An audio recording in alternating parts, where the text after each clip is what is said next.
Hello, I'm Niles, and speed dating. That was a weird pre-Tinder quirk of humanity, wasn't it? Actually having to sit down opposite someone and look them in the face before you rejected them because they were a complete tool. And who wants to waste their time with complete tools? Nowadays, we're a little more streamlined, and I guess safer. I'm pretty sure it's better now. But anyway, if speed dating did give us one thing, it's wrestling with emotions. Speed dating sims aren't exactly 10 a penny, but the ones that do exist are mostly the same. As a subgenre, it's fairly ripe for experimentation in terms of tone, writing, and mechanics. And that's something Team Lazerbeam has taken full advantage of with wrestling with emotions. So it's a sweet premise to start off with. You're a pro wrestler who's just moved into Cuddle Town, and you're feeling pretty lonely. But hey, it's a new league and a new you. So you create yourself a persona with a frankly hilarious character creator, doll yourself up and get down the speed dating, where you talk to 8 stunners,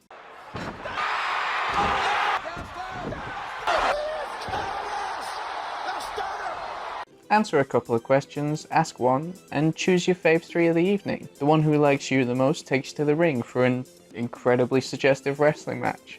The humour is joyously silly. Homoerotic overtones run rampant, as they damn well should in a game about pro wrestlers, but they really go for it.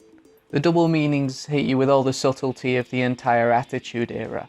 Oh, he did another wrestling joke. And the zine art style allows them to go as over the top as they'd like and get away with it completely, because it just makes sense. It would be very easy to populate this game with just a bunch of gay stereotypes and derive humour from that, so it really says something that wrestling with emotions does not fucking do that.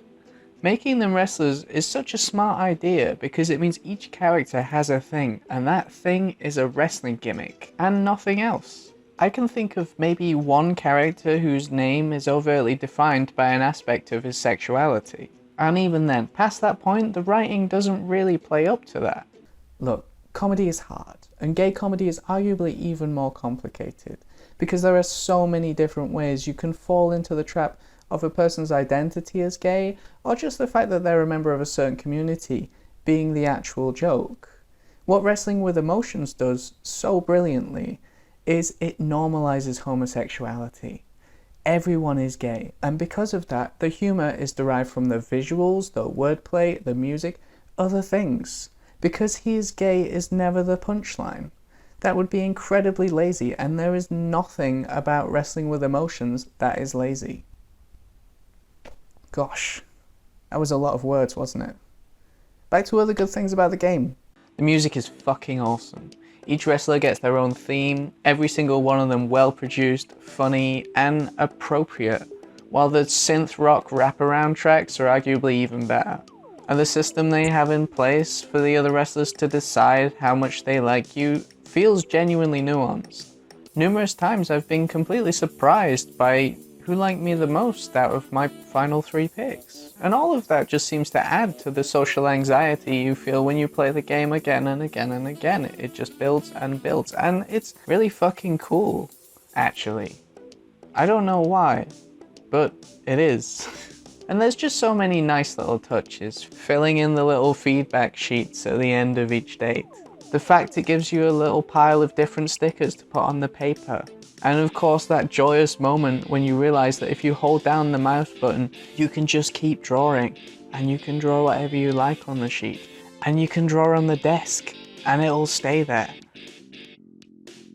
It's really quite wonderful. So that's wrestling with emotions, and there's so much more I could gush about, but for now I just want to say games this gay and this funny should be treasured. It showcases Team Lazerbeam's unmistakable talent for silliness whilst remaining warm and empathetic. It's genuinely one of my favourite games of the year so far. So go play it. Bye.